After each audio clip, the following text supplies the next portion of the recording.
Hey guys, welcome back to my channel. So in today's video, I'm going to be sharing 5 easy weeknight recipes. All of these recipes are super easy to make and they're easy to throw together.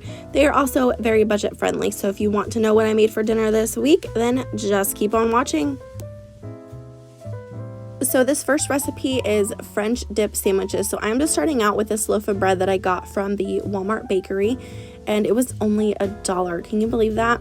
Fresh bread made in the bakery, only $1. So I'm just cutting it in half just like you would, any sub roll.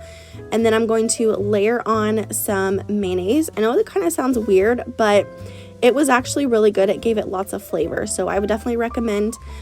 We actually really love mayonnaise on a lot of things. It's probably a little unhealthy how much we like mayonnaise, but anyway, if you've never made a French dip with mayonnaise, you should definitely try it. So I'm just putting that on top, and then I'm going to layer on some roast beef.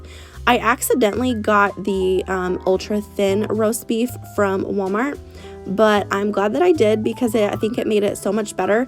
And we did go ahead and splurge and get the name brand. I believe it's Hillshire Farm.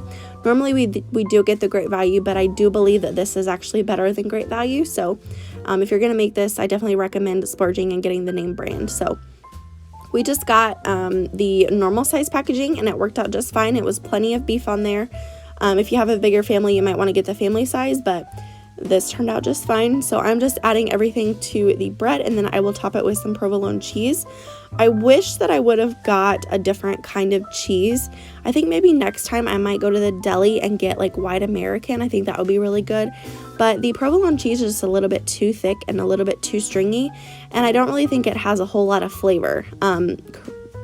Please let me know your opinions down below, but that's just kind of how I feel about it. So I'm just going to layer some provolone cheese on top, and then I will put it on a baking pan, cover it with foil so it doesn't burn on the top, and just basically heat this through.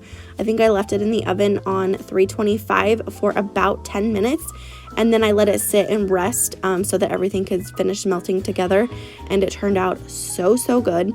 Also, I finally got my hands on an au jus packet. My Walmart hardly ever has it. I don't know why, but I finally got my hands on it, and I'm so happy that I did because I was able to make it so we could dip our subs in it, and we just served it with some mac and cheese and some hominy. If you've never had hominy before, it's definitely worth a try. It reminds me of my childhood. We used to have it all the time, and I'm so happy that I got it. It was just really good. So yeah, here's what the plate looked like when everything came together. It looks pretty bland, but it was really good. Okay, this next recipe was the Pioneer Woman's version of melt in your mouth chicken. So I have just thawed out some chicken that I had in my freezer, and I'm just putting it into a greased baking dish. So I'll leave the recipe link down below for you, but basically you're just going to want to season your chicken, both sides. I'm just seasoning with onion powder, garlic powder, salt, and pepper. I don't think the recipe actually says to do this, but I couldn't really wrap my head around not seasoning your meat before you cook it, so that is what I did. And then also to the side, you'll see that I have sour cream and Parmesan cheese. I have about a cup of sour cream left in there, and then I'm just going to add about a cup of Parmesan cheese.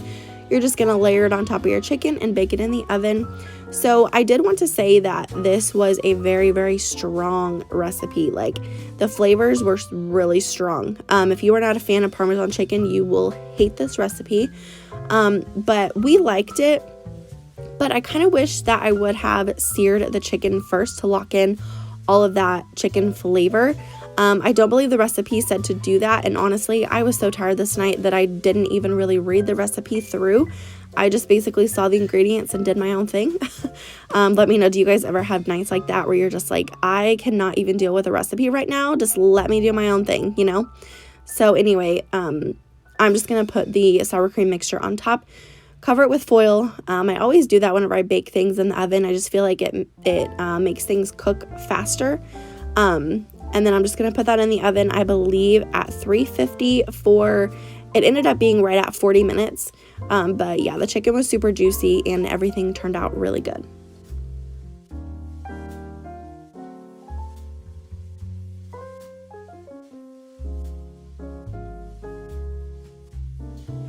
So I just wanted to take a second to thank everyone that left a comment on my last vlog.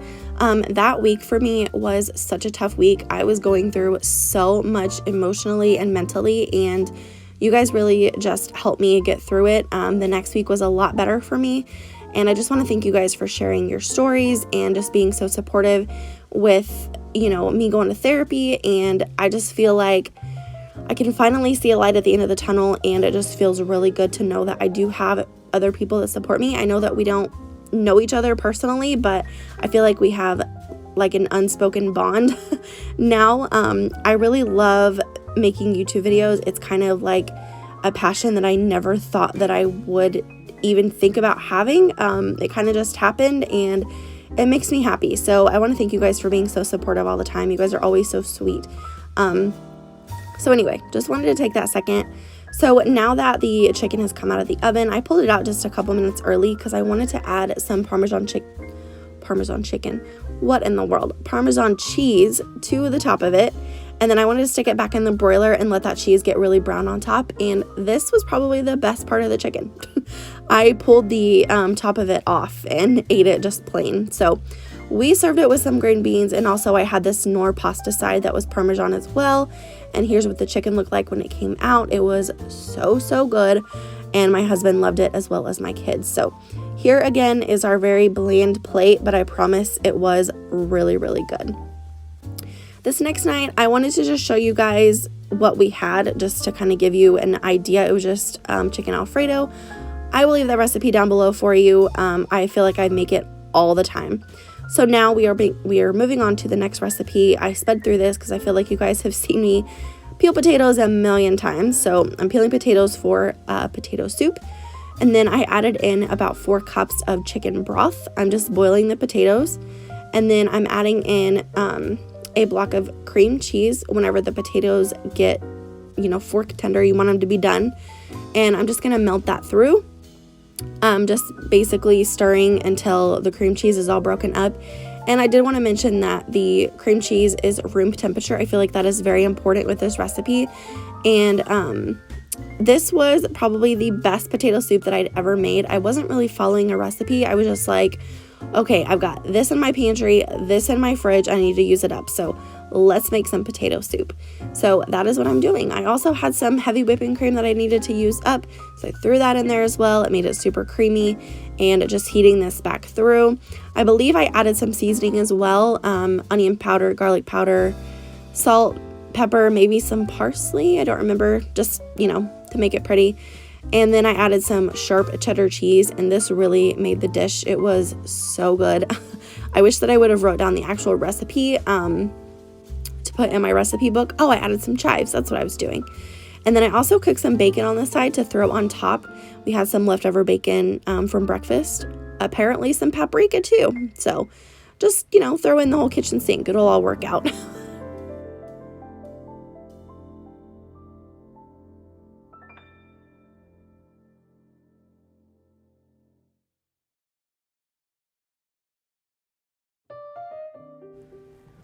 So here is what my bowl looked like when it was all done. We served this with some cornbread, which is one of those things that I always forget about, but we love cornbread. So this next one is just chicken Parmesan. This was a super easy night. I had some noodles and some marinara sauce and some chicken patties in the freezer that I needed to use up. So we just threw those in the air fryer. So thank you guys so much for watching today's video. If you enjoyed, please give it a thumbs up. If you're new here, please subscribe. Other than that, I'll see you in my next one. Bye guys.